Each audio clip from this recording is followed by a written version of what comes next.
Aujourd'hui, nous plongeons dans le monde passionnant des montres de plongée avec une comparaison approfondie entre deux modèles, la Gino Silent Service et la Tudor Black Bay 58.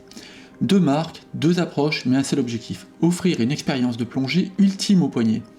Nous allons explorer chaque détail, du design à la performance, pour vous aider à décider laquelle de ces montres pourrait être votre prochaine compagne idéale sous l'eau et au quotidien. Vous êtes probablement familier avec la prestigieuse maison horlogère suisse Tudor, fondée par Hans Wilsdorf, également à l'origine de Rolex. Tudor est renommé pour ses montres méticuleusement conçues, alliant l'artisanat suisse à une fiabilité exceptionnelle. En particulier, la Tudor Black Bay 58 est devenue une icône des montres de plongée, offrant une esthétique vintage, une qualité de fabrication exceptionnelle et jouissant d'une réputation solide au sein de l'industrie horlogère. D'un autre côté, Gino Watch, établi à Los Angeles, en Californie, se distingue dans la fabrication de montres de plongée de haute qualité. Bien que la marque ait initialement attiré l'attention en proposant des montres inspirées des modèles suisses, notamment la Rolex Submariner, elle a rapidement gagné en popularité grâce à ses créations robustes et bien conçues. Malgré les débats entourant ses similitudes avec d'autres marques, le modèle Silent Service de Gino affiche un design unique et la qualité de fabrication qui a forgé la réputation de la maison. Bonjour et bienvenue dans cette nouvelle vidéo Versus. Aujourd'hui nous allons assister à un duel épique entre la Tudor Black Bay 58 et la Gino Silent Service. Deux montres de plongée no date dont l'écart de prix est tout simplement colossal, avec une différence d'un facteur 4. Ensemble, plongeons dans l'univers captivant des montres de plongée et découvrons laquelle de ces merveilles mérite vraiment votre attention. Mais avant de plonger dans le vif du sujet, assurez-vous de vous abonner à la chaîne pour ne rien manquer des dernières nouveautés dans le monde fascinant de l'horlogerie. Pour entamer la comparaison, commençons par passer en revue les spécifications de ces deux modèles. D'un point de vue tarifaire, l'avantage penche en faveur de la Gino Silent Service, proposée à un tarif converti à 1055 €, comparativement à la Tudor Black Bay 58 affichée à 4040 €. En ce qui concerne les dimensions, les deux modèles sont relativement proches, se distinguant principalement par leur diamètre avec 41 mm pour la Silent Service et 39 pour la Black Bay 58. Leur poids est quasiment identique, respectivement 134 g pour la Gino et 132 g pour la Tudor, les deux modèles étant ajustés pour un poignet de 17 cm.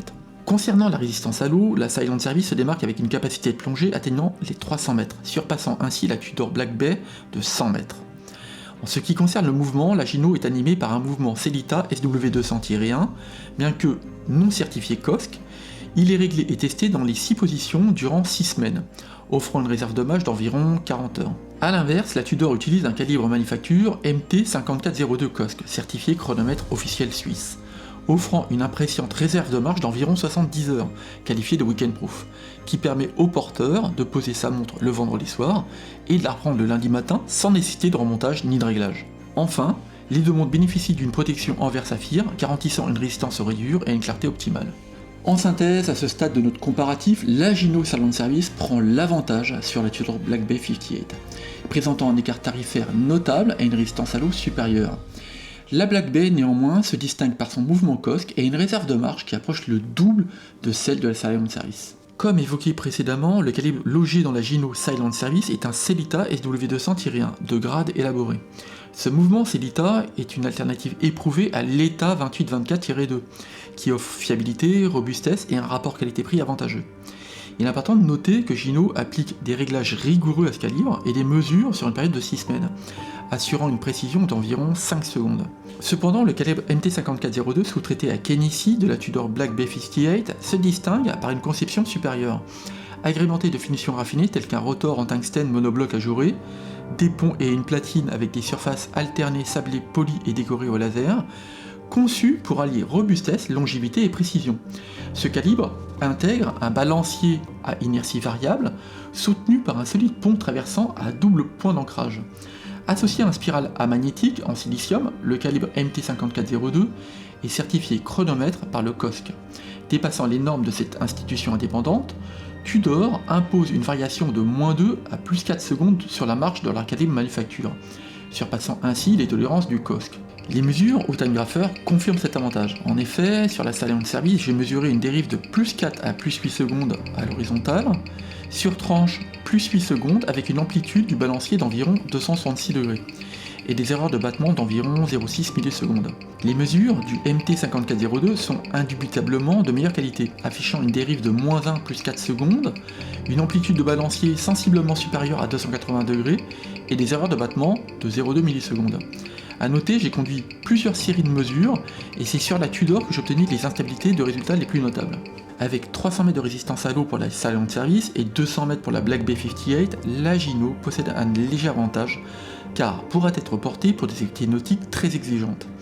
Parmi les modèles proposés par la maison Tudor, si vous souhaitez une résistance à l'eau supérieure, vous devrez opter pour l'une des 3 références Pelagos, disposant de valves à hélium pour proposer une résistance de 500 mètres. Passons maintenant à la comparaison de l'esthétique et définition de ces deux montres.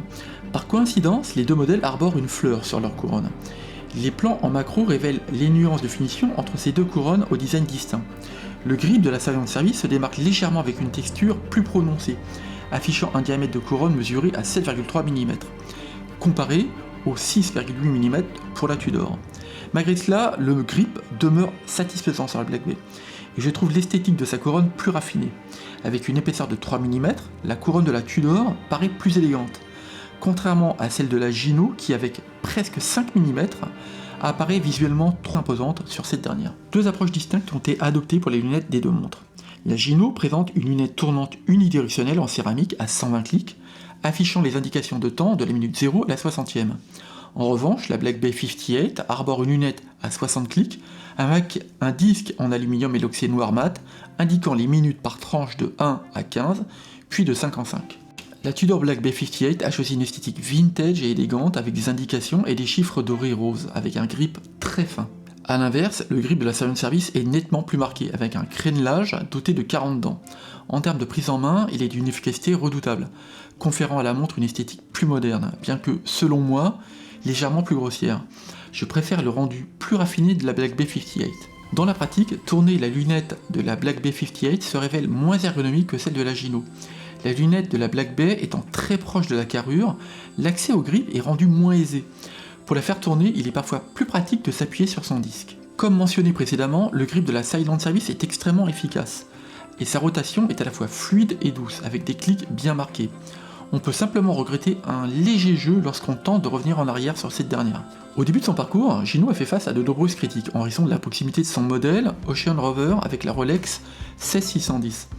Toutefois, la Silent Service a pris une direction distincte, offrant un design et esthétique unique. En effet, elle a abandonné les aiguilles Mercedes et les index ronds au profit d'aiguilles de plongée et d'index trapézidaux. Bien qu'elle évoque désormais la Seamaster 300, référence 165-024, en s'éloignant de la 16610, il est crucial de noter plusieurs distinctions, telles que l'absence de chiffres arabes et une aiguille des secondes qui ne reprend aucun des codes de la Seamaster.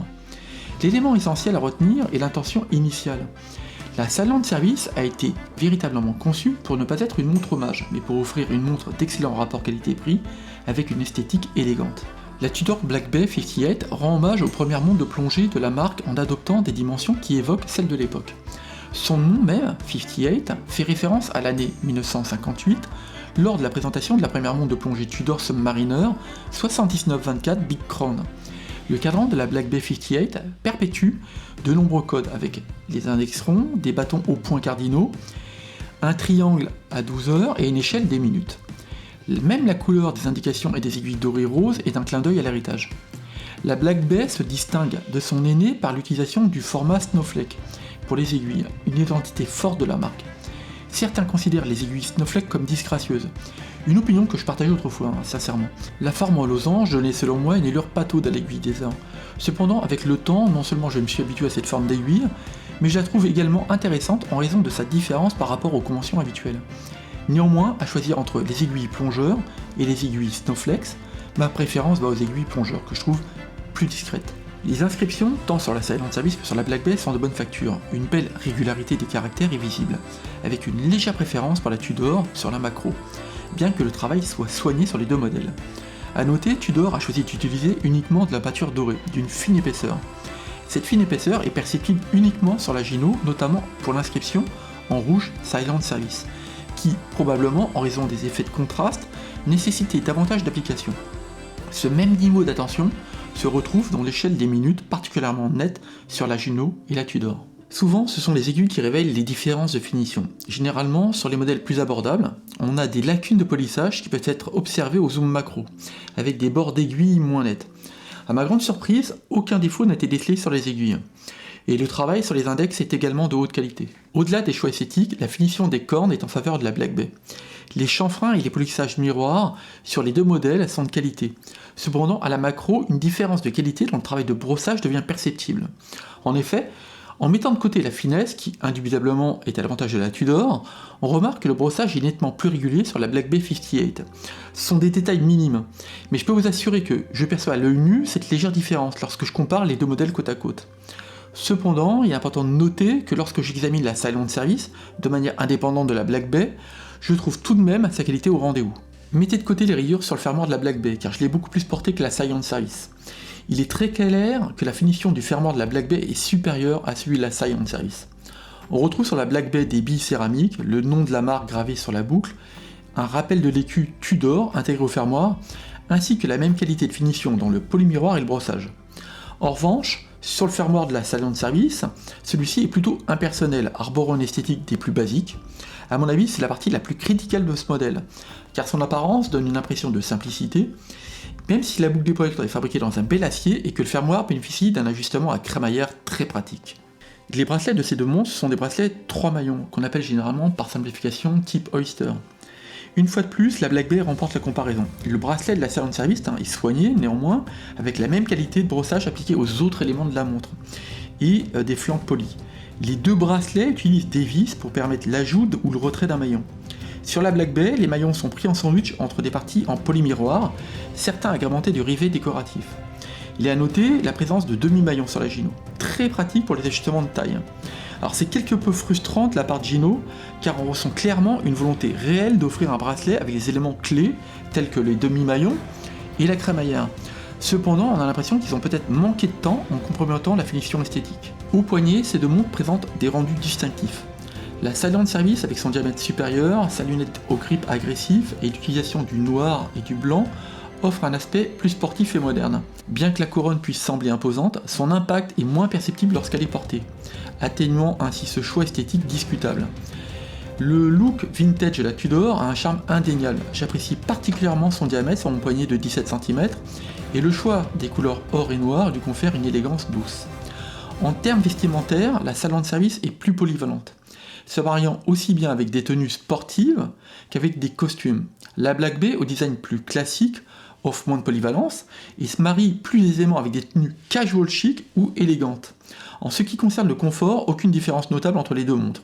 Avec des poids presque équivalents et des dimensions finales relativement proches, ces deux montres offrent une expérience de port similaire. Sur les deux modèles, le traitement luminescent est de haute qualité, mettant en valeur les informations essentielles. Indépendamment du choix du nombre d'informations traitées par le produit luminescent, qui est plus important sur la Silent Service, avec toutes les indications de la lunette visibles dans l'obscurité, j'ai tout de même observé une luminosité supérieure sur la Silent Service. Au temps zéro, j'ai mesuré un écart de 7% en faveur de la Silent Service. Au bout de 60 secondes, la luminosité diminue de 16% sur la Gino, contre 37% sur la Tudor. Au bout de 2 minutes, la réduction est de 29% sur la Silent Service, comparé à 56% sur la Black Bay. Le packaging de la Tudor est indéniablement supérieur à celui de la Gino. La Tudor est livrée dans un écrin protégé par une boîte en carton très épais aux couleurs et au logo Tudor.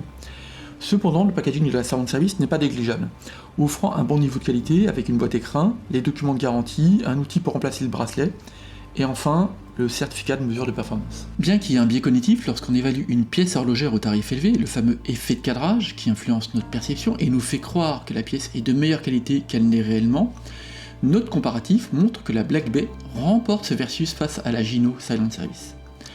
Parmi les éléments pour lesquels la Gino était supérieure, nous avons identifié le soin apporté à la luminescence, le grip de la lunette tournante, les 30 ATM, le réglage crémaillère du bracelet, mais surtout son niveau de finition rapporté à son tarif.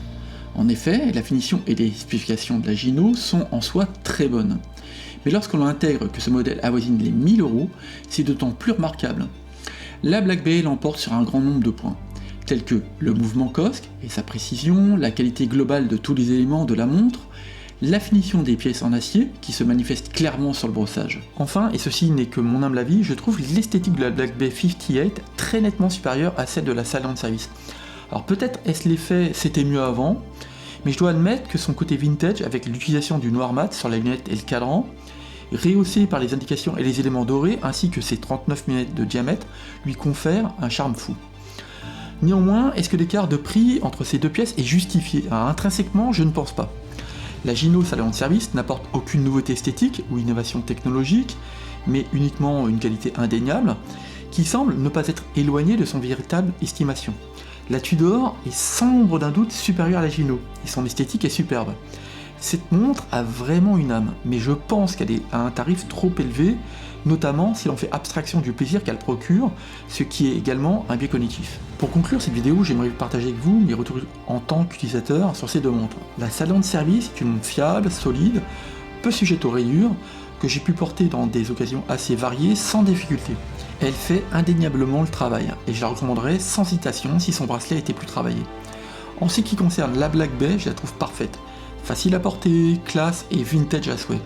C'est simple, elle ne quittera jamais ma collection. Nous arrivons au terme de cette vidéo comparative, j'espère que vous l'avez appréciée, et si tel est le cas, pensez à la liker. Dites-moi dans la zone commentaire ce que vous avez pensé de la Gino Silent Service, et quelle montre avez-vous préférée. La prochaine confrontation mettra en scène la Black Bay 58 à son aînée, la célèbre Rolex Submariner 114060. Avez-vous déjà une idée de la montre qui remportera ce comparatif?